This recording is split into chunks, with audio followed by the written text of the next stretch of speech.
Hello, I'm Robert Costa, and this is the Washington Week Extra, where we pick up online where we left off on our broadcast. Joining me around the table, Abby Phillip of CNN, Molly Ball of Time Magazine, Dan Balls of The Washington Post, and Paula Reed of CBS News. It was a rough week for Republicans. Representative Duncan Hunter of California and his wife were indicted for using more than $250,000 of campaign money to pad his family's lifestyle. The charges include using the money to pay for their children's private school tuition, trips, and even included airfare for the family's pet rabbit. The Hunters attributed these charges to charity or campaign events, but of course, campaign funds cannot be used for personal expenses. Hunter has called the charges against him politically motivated and without merit, and pleaded not guilty to all of them. But he did resign from his committee positions this week in the House. On Thursday, Hunter said this. This is the new Department of Justice. This is the Democrats' arm of law enforcement. That's what's happening right now. And it's happening with Trump, and it's happening with me, and we're going to fight through it and win. And the people get to vote in November. So we'll see. Up until Friday, Hunter had said he would not drop out of his race this fall. Another indictment for a House Republican, Paula. I mean, we saw Chris Collins of New York, now Duncan Hunter of California. DOJ keeping a close eye on these lawmakers. Yes, this is what they do. And to be clear, there is no new Justice Department. Jeff Sessions is still running the Justice Department, and this was a U.S. attorney in Jeff Sessions' Justice Department. This is not Democrats doing this to him. And, this is the bread and butter kind of work, that corruption type stuff that the Justice Department focuses on.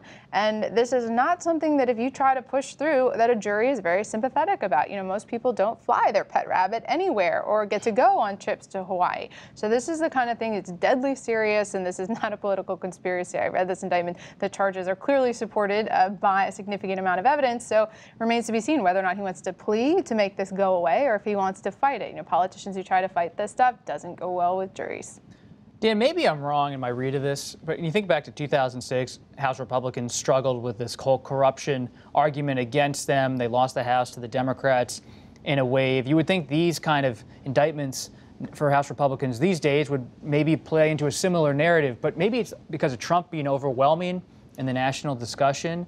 It doesn't seem like the House Republicans are getting called out day in, day out on these kind of developments. Well, that is partly for the reason you say, which is that the president so dominates everything that people kind of get lost in a lot of the other things.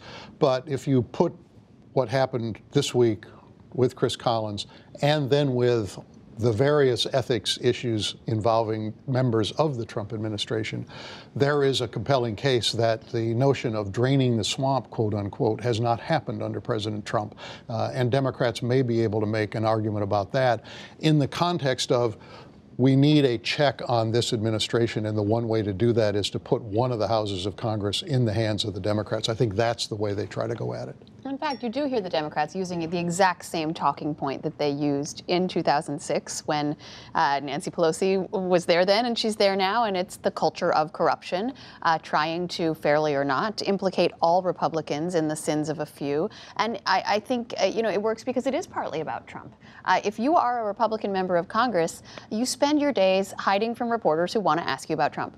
That's your whole life, and you might have some beautiful bill that you've proposed that does something for bunnies or something, and all anyone wants to talk about is Trump, so they're tired of that, and this does add to that, right? It's just more questions about where do you stand on this latest outrage the administration has committed, and now that your fellow Republicans also are committing. So I think Republicans really have been on the spot for all of this, again, fairly or not, and that's going to continue.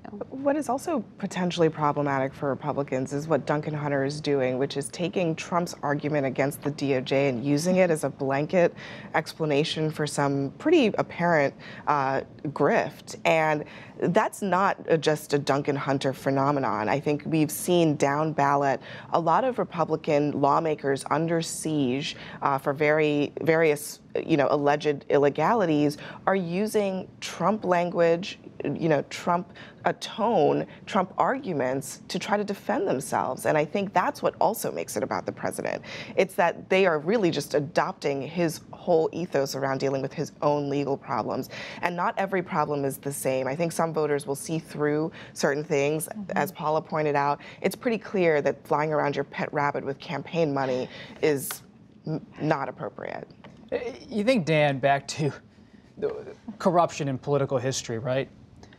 This seems like the characters are somewhat unique, to say the least. You have Chris Collins in New York trading stock tips, getting called out for insider trading, alleged insider trading. And then you've got Duncan Hunter of California. When his wife is somewhat blamed for this, he kind of goes along with the blame on his own wife on television this week. What a scene.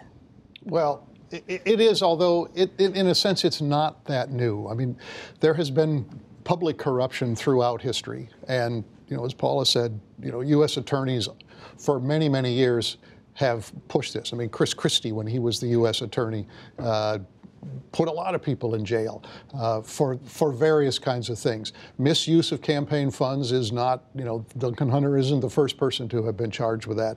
Insider trading. I mean, these are things that human beings do, and some of them happen to be elected officials. And when they get caught, they get more attention and more bright lights shined on them than if the ordinary person has that done. And I don't think voters forget when you sort of throw your wife under the bus as part of your defense. I mean, Governor McDonnell, that was part of his defense, right? Oh, it was my wife, she did it. That didn't sit well with people when you talked. They really didn't like that. That was a reflection of not so much criminality, but character. So he's got to be careful with that. You wonder how long he stays on the ballot. Well, and to Paula's point, juries aren't necessarily sympathetic to this argument, and we've seen with Trump's political argument as well, it doesn't really work for people who aren't Donald Trump, right? You get Republicans going out there in, say, the Virginia gubernatorial election, trying to say, yeah, my political message also is about MS-13 and Confederate statues and crime and immigration.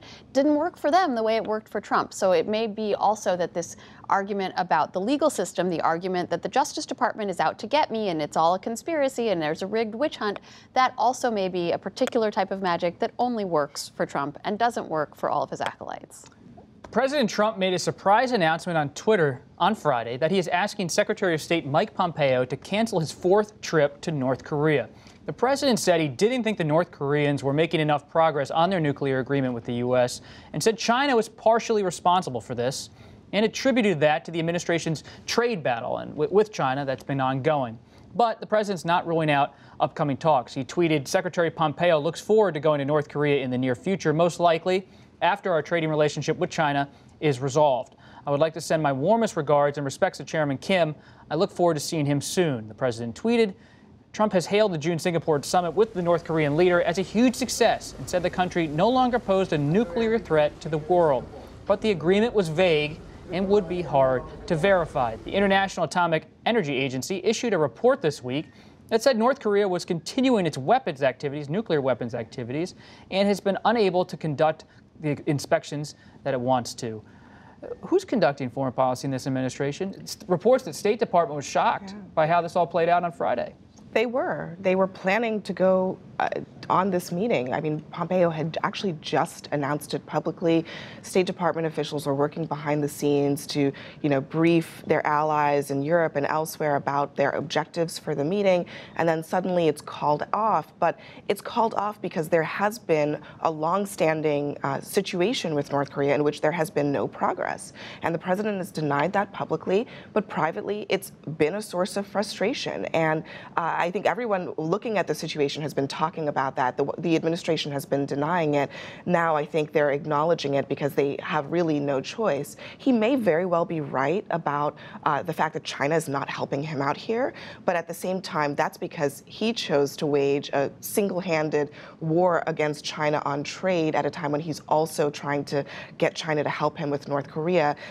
It's a foreign policy strategy that is not entirely coherent, and now we're seeing the consequences of that. Yeah, I mean, I think it actually reveals, in a way, the failure of two separate policy initiatives, right?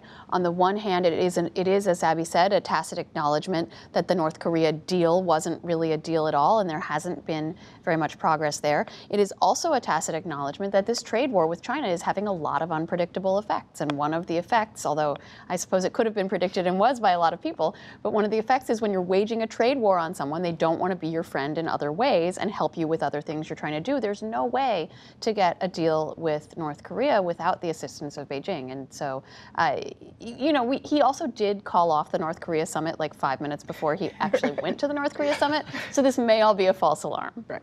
And the president just can't pull back on trade. even if it would help him with North Korea, he continues to plow forward. Why is that? It's part of his DNA. I mean, we've talked about this before. If there is one issue where he has been consistent over a long period of time, it is on trade. He has a view of the world about trade and the United States that is entirely negative, that is postured on a belief that we have been taken advantage of by everybody, but particularly by the Chinese, and he's determined to do something about that.